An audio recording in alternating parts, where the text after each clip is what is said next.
We are all shocked that a budget will not come in on time. It rarely does.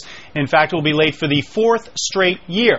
So lawmakers have signed off on an emergency spending bill to get us through the Passover and Easter breaks. They supposedly met over the weekend to try to come up with a budget, but it seems not too many legislators were there. In the meantime, there is a $9 billion budget gap. The three sides, the governor, the Senate, and the Assembly, have agreed on about $3.5 billion in cuts, and another $1.5 billion remain. Senators worried about their slim majority and are opposing new taxes, and they're hoping to roll some back too. Now, perhaps the most controversial proposal of these taxes is the sugary soft drink tax. The governor wants it. Many lawmakers have told me, no way. Among other reasons, Westchester County is home to soft drink makers worried about losing jobs.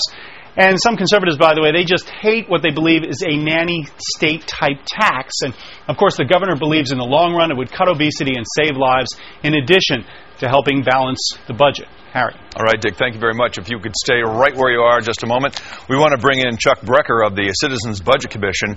Chuck, billions of dollars in cuts being proposed now. Who's really going to be impacted the most on this? Well, the cuts are in school aid, which affects local school districts. The real question is what they're going to do in adjusting in their budgets to those cuts in school aid. There also are potentially cuts in Medicaid, which affects the providers of care to indigent people across the state. It doesn't necessarily mean that poor people will be hurt. What it means is that the providers, the hospitals, and the nursing homes may have to live with a little bit more money in reimbursement from the state. Okay. Dick Brennan, when the lawmakers do get back and from their vacation, what are they going to be focusing on? Well, one thing seems to be bothering the governor is the borrowing. He doesn't want a lot of borrowing in an effort to cover these cuts, or to cover the spending, I should say. In the meantime, though, also there's this real issue where the Senate, the Democrats in the Senate, are worried about losing seats and therefore are concerned about what suburban voters think. So they're going to be very much opposed to new taxes. They're obviously opposed to the sugar tax.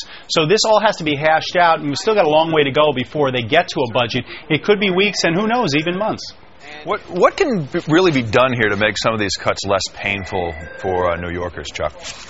I think it is possible to cut substantial amounts of money without people who are supposed to benefit from public programs having to suffer. Again, the big items are school aid, Medicaid, and compensation of public workers. And there's ways to save money in each of those areas that don't necessarily have to hurt people who are intended to benefit. On school aid, the big item is really we give a lot of money to school aid to wealthier school districts who don't have high tax burdens and could, in fact, either pay for what the state is paying for through their own local property taxes on what are relatively wealthy communities, or just not spend so much in what are high-spending districts. Right. With respect to Medicaid, as we said before, I think it's possible not to necessarily cut services to people, but to try and have the providers, the hospitals and the nursing homes, adjust their spending and do it on a reasonable amount of payment. Right. And then the big item, the state payroll. State workers are due to get 4% pay increases. They also get relatively generous arrangements for paying for their health insurance. Each of those things could be curbed a little bit. That's what's going on in the private sector now, and I think in these tough times we could get a little sacrifice from the public employees. Okay. Dick Brennan and Chuck Brecher, thank you very much for joining us tonight.